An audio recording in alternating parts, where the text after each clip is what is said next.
जिल्हाध्यक्ष निवडीवरनं आता बीड भाजपमध्ये मोठी नाराजी दिसून येते। जिल्हाध्यक्षपदी शंकर देशमुख यांची निवड केल्यानं भाजप आमदार सुरेश धस नाराज झाले। जिल्हाध्यक्ष निवडीबाबत सुरेश धस पक्षश्रेष्ठींकडे तक्रार करणार आहेत। धसांनी विरोध केल्याचा धसांचा विरोध टाळून मुंडे गटाच्या पदाधिकाऱ्यांची जिल्हाध्यक्षपदी निवड जाहीर करण्यात आली आहे आणि विधानसभा निवडणुकीपासून पंकजा मुंडे आणि सुरेश धस यांच्यात राजकीय संघर्ष बघायला मिळतोय। आता तर जिल्हाध्यक्ष पदाकरता पंकजा मुंडे गटाच्या व्यक्तीची निवड करण्यात आल्यानं आता सुरेश धस यांनी त्याला विरोध केलेला आहे। अधिक तपशील आपण जाणून घेणार आहोत। आमचे प्रतिनिधी तुषार रुपणवर आता क्षणाला आपल्या बरोबर आहेत। तुषार, काय तपशील याबद्दल? विशाल, नक्कीच भाजपाच्या 22 जिल्हाध्यक्षांची यादी बाकी होती आणि 22 जिल्हाध्यक्ष पद जाहीर केल्यानंतर आपल्याला साहजिकच नाराजी प्रत्येक जिल्ह्यामध्ये पाहायला मिळते। प्रामुख्याने मुंबई आणि वसई विरारानंतर आता आपल्याला थेट बीडमध्ये नाराजी सुरेश धस यांनी व्यक्त केल्याचं पाहायला मिळतंय। स्थानिक आमदार हे सुरेश धस आहेत आणि त्यांनी नाराजी व्यक्त केली आहे ती शंकर देशमुख यांची जिल्हाध्यक्षपदी नेमणूक झाल्यानंतर। त्यांचं असं म्हणणं आहे की शंकर देशमुख हे पंकजा मुंडे गटाचे आहेत आणि पंकजा मुंडे आणि सुरेश धस यांच्यामधला राजकीय संघर्ष हा संपूर्ण महाराष्ट्राला न्यायात आहे। त्यामुळे सुरेश धस गेल्या अनेक दिवसांपासून त्यांची मागणी होती की भाजपाचा जिल्हाध्यक्ष द्यावा किंवा धस गटाचा जिल्हाध्यक्ष द्यावा। मात्र अखेर पंकजा मुंडे गटाच्या शंकर देशमुख यांची जिल्हाध्यक्षपदी नेमणूक झाल्या कारणामुळे सुरेश धस यांनी नाराजी व्यक्त केलेली आहे। ते येत्या 2 दिवसामध्ये मुख्यमंत्री देवेंद्र फडणवीस यांची येऊन भेट घेणार आहेत। किंबहुना पक्षाध्यक्ष चंद्रशेखर बावनकुळे आणि कार्याध्यक्ष रवींद्र चव्हाण या दोघांची भेट घेऊन ते आपली नाराजी व्यक्त करताना पाहायला मिळणार आहे। त्यामुळे दक्षिण मुंबईमध्ये जशी कार्यकर्त्यांनी नाराजी व्यक्त केली तशी बीडमध्ये देखील आपल्याला नाराजी व्यक्त होताना पाहायला मिळते। मात्र या नाराजी व्यक्त केल्यानंतर विशाल, पुन्हा जिल्हाध्यक्ष पदामध्ये काही बदल होतोय का हे पाहणं तितकंच महत्वाचं ठरणार आहे। धन्यवाद तुषार या सगळ्या तपशिलाबद्दल। स्थानिक स्वराज्य संस्थांच्या निवडणुकीच्या पार्श्वभूमीवर ठाकरे बंधू एकत्र येण्याच्या चर्चांना पुन्हा उधाण आलंय। ठाकरेंची शिवसेना आणि मनसे युतीची सुरुवात डोंबिवलीतून होणार असल्याची माहिती सूत्रांनी दिली। गेल्या अनेक दिवसांपासून दोन्ही राष्ट्रवादी एकत्र येणार याबाबत सातत्याने चर्चा होते। मात्र याबाबत शरद पवारांना विचारलं असता शरद पवारांनी याबाबत मला माहिती नाही अशी प्रतिक्रिया दिली। दोन्ही पवार एकत्र येण्याबाबत कुठलाही प्रस्ताव शरद पवार आणि अजित पवारांनी एकमेकांकडे अधिकृतरित्या केलेला नाही, त्यामुळे या चर्चेस फार तथ्य नाही असं एकनाथ खडसे म्हणाले। निलेश चव्हाणला 3 जूनपर्यंत पोलीस कोठडी सुनावण्यात आली। शिवाजीनगर न्यायालयाकडून कोठडी सुनावण्यात आली असून निलेशवरती वैष्णवीच्या बाळाची हेळसांड केल्याचा आरोप आहे।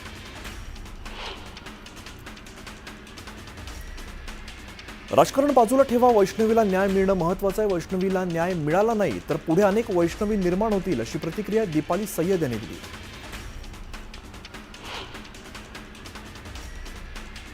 सरकारच दिवाळखोर आहे, या सरकारकडे पैसा नाही, पैसा वाचवण्यासाठी सरकारचे सर्व उद्योग सुरू आहेत अशी टीका लाडकी बहीण योजनेवरून एकनाथ खडसे यांनी केली। विधानसभेत आम्हाला यश मिळालं नाही असं म्हणणारे खऱ्या राजकारणात कच्चे आहेत असं म्हणत संजय राऊतांनी नाव न घेता पालकमंत्री गुलाबराव पाटलांना टोला लगावलाय।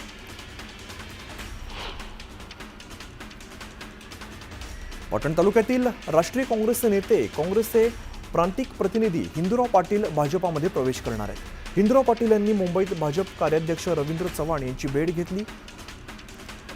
भाजप पक्षप्रवेशाबाबत चर्चा झाल्याची माहिती समोर येते।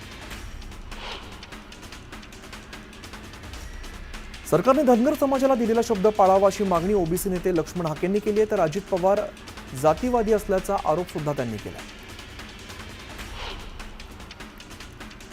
बारामती तालुक्यातील माळेगाव सहकारी साखर कारखान्याची निवडणूक सुरू आहे। शरदचंद्र पवार पक्षाचं पॅनल असावं अशी मागणी कार्यकर्त्यांनी केली आहे। यासाठी कार्यकर्त्यांनी शरद पवारांची भेट घेतली।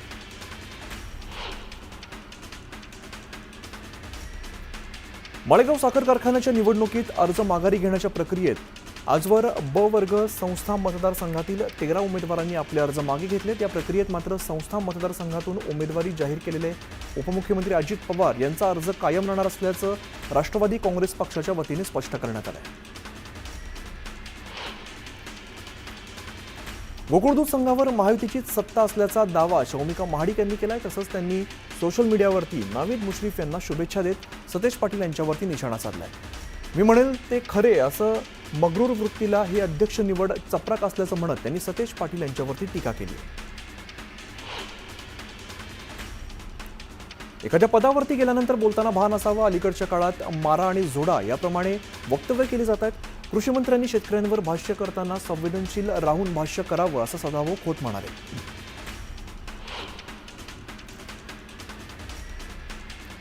गेले किमान 3 आणि कमाल 5 वर्ष लोकप्रतिनिधींच्या प्रतीक्षेमध्ये असलेल्या स्थानिक स्वराज्य संस्थांच्या निवडणुका 2017च्या प्रभाग रचनेनुसार करण्याचा राज्य सरकारचा मानस आहे. मात्र या निवडणुकांसाठी तब्बल 1 लाख ईव्हीएम यंत्रांची आवश्यकता असल्यामुळे या निवडणुका 2 टप्प्यात होण्याची शक्यता आहे. माणिकराव कोकाटे यांनी पुन्हा एकदा वादग्रस्त विधान केलेलं आहे. कृषी मंत्री पद ही ओसाडगावची पाटीलकी आहे, मला एक हात जाणीवपूर्वक दिलंय असं कोकाटे म्हणाले.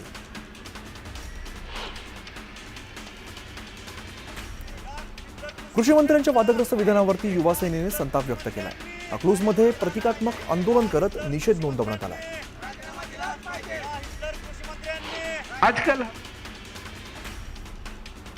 हिंदी आता मुंबईची बोलीभाषा झाली आहे. हिंदी ही आमची लाडकी बहीण आहे असं वक्तव्य राज्य परिवहन मंत्री प्रताप सरनाईक यांनी केलंय. सरनाईकांनी केलेल्या वक्तव्यामुळे नव्या राजकारणाला तोंड फुटण्याची शक्यता आहे. हिंदी भाषेवरील वक्तव्यावरून उभाटाचे खासदार संजय राऊत यांनी प्रताप सरनाईकांवरती हल्लाबोल केलाय. ही यांची मुख्य भूमिका आहे का असा सवाल खासदार संजय राऊत यांनी उपस्थित केला.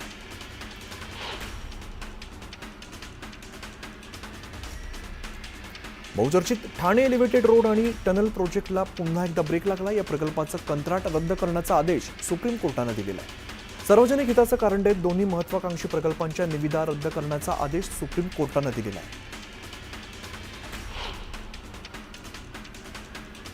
ठाणे एलिव्हेटेड रोड आणि टनेल प्रोजेक्ट रद्द झाला असं म्हणता येणार नाही. सर्व बाबी तपासून पुन्हा रिटेंडरिंग केलं जाणार आहे. कोर्टानं त्या टेंडरला स्टे दिलाय अशी प्रतिक्रिया संजय शिरसाट यांनी दिली. अमरावतीमध्ये अहिल्यादेवी होळकर जयंतीनिमित्ताने दुचाकी रॅलीचं आयोजन करण्यात आलं. यावेळेला मोठ्या संख्येने नागरिकांनी रॅलीत सहभाग नोंदवलाय. दरम्यान शहरात विविध कार्यक्रमांचं आयोजन करण्यात आलं. बीडमध्ये अहिल्यादेवी होळकर यांच्या पुतळ्याला अभिवादन करत रॅली काढण्यात आली. यशवंत सेनेच्या वतीने बीडमध्ये गुणवंत विद्यार्थ्यांना सायकलचं वाटप करण्यात आलं.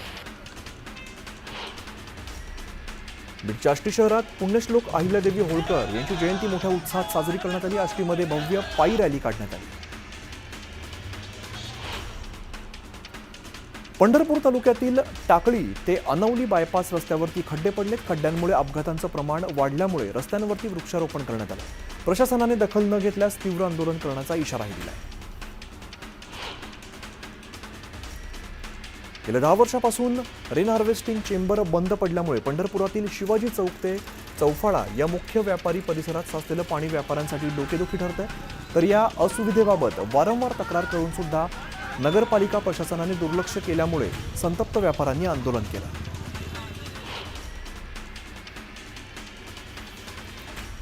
बीडच्या पाटोद्यामध्ये व्यापारी संजय कांकरिया यांनी गळफास घेऊन आत्महत्या केली. यावेळेला त्यांच्या बॅगमध्ये सुसाईड नोट आढळलेली आहे.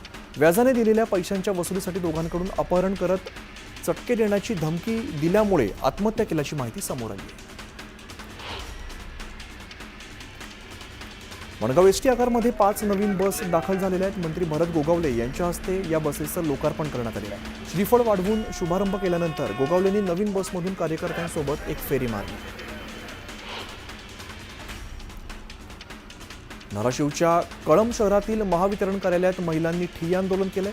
13 वर्षीय श्रेयस हजारेचा घरावरील विद्युत तारेला चिकटून मोठा अपघात झाला. या अपघाताला जबाबदार असणाऱ्या अधिकाऱ्यांवरती कारवाई करण्याची मागणी केली.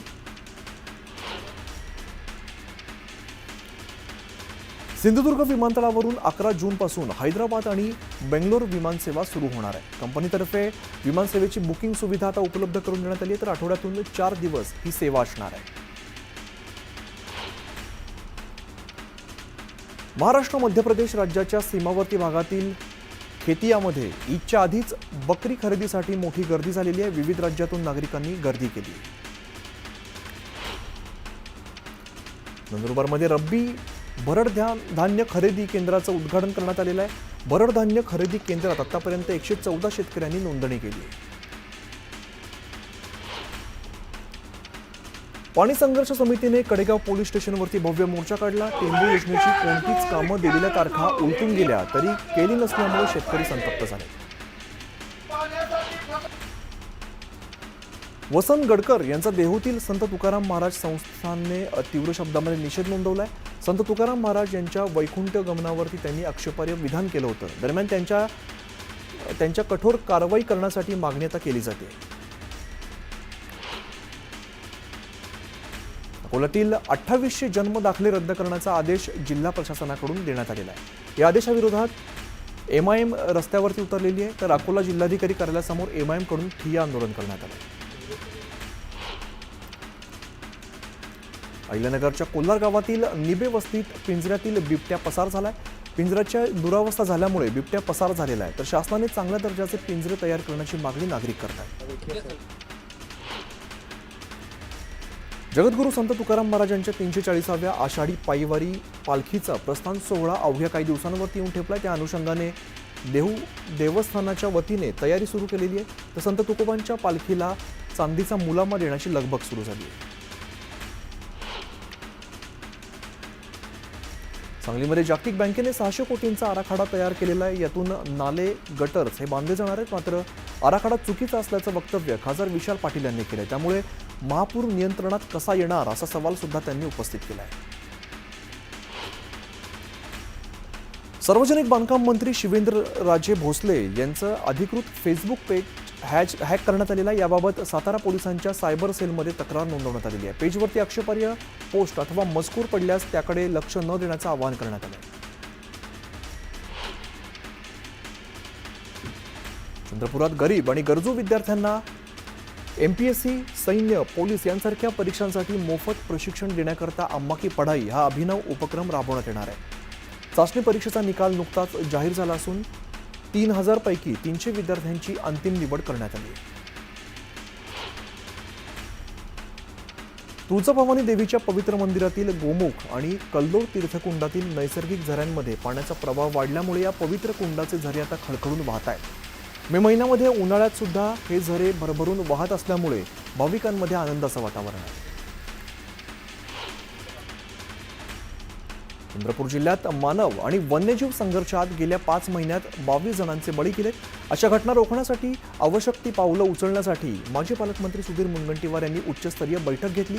या बैठकीला वनाधिकाऱ्यांसह पोलीस अधिकाऱ्यांनी उपस्थिती लावली। अमरावतीच्या अंजनगाव शहरामध्ये पाण्याच्या टाकीवरती चढून प्रहारच्या कार्यकर्त्यांनी आंदोलन केले। शहरामध्ये निकृष्ट दर्जाची कामं आणि कचरा व्यवस्थापनात भ्रष्टाचार होत असल्याचा आरोप करण्यात आला।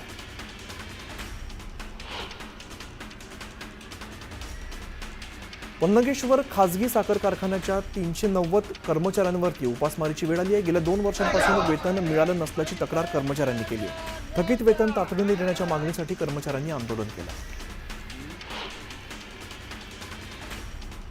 क्रीडा मंत्री रक्षा खडसे यांच्या गावातील क्रीडा संकुल अनेक समस्यांच्या विळख्यामध्ये सापडले। कोथळी गावातील क्रीडा संकुलाची दुरावस्था झाली आहे। क्रीडा मंत्र्यांनी याकडे लक्ष देण्याची मागणी क्रीडाप्रेमींकडून केली जाते। शिक्षक भरतीसाठी आवश्यक असलेल्या शिक्षक अभियोग्यता आणि बुद्धिमत्ता चाचणी अर्थात टीईटी परीक्षेमध्ये लातूर शहरातील काही केंद्रांवरती मोठा गोंधळ दिसून आलाय। केंद्रांवरील कर्मचारी जयंत माने हे परीक्षार्थींना प्रवेश देण्यावरून हुज्जत घालताना दिसून आले। कर्मचाऱ्यांनी हाताला धरून परीक्षा केंद्राबाहेर काढल्याचा आरोप करत पोलिसात तक्रार दाखल करण्यात आली। मालेगावच्या भुईकोट किल्ला परिसरातील अतिक्रमण हटवण्यास मुंबई हायकोर्टाने 17 जूनपर्यंत स्थगिती दिली। त्यामुळे अतिक्रमणधारकांना मोठा दिलासा मिळालाय। किल्ल्याभोवती 300 पेक्षा जास्त अतिक्रमणग्रस्त घरं आहेत। शेतकऱ्यांनी कुठल्याही अफवांवरती विश्वास ठेवू नये, कर्जमाफी होणार नाही, बुलढाण्याचे जिल्हाधिकारी किरण पाटील यांनी हे वक्तव्य केलंय। मनमाड शहराला पाणी पुरवठा करणारी मुख्य जलवाहिनी फुटली आहे, त्यामुळे लाखो लिटर पाणी वाया गेलंय। दुरुस्तीसाठी 4 ते 5 दिवस लागणार असून काही दिवस पाणी पुरवठा विस्कळीत राहणार आहे।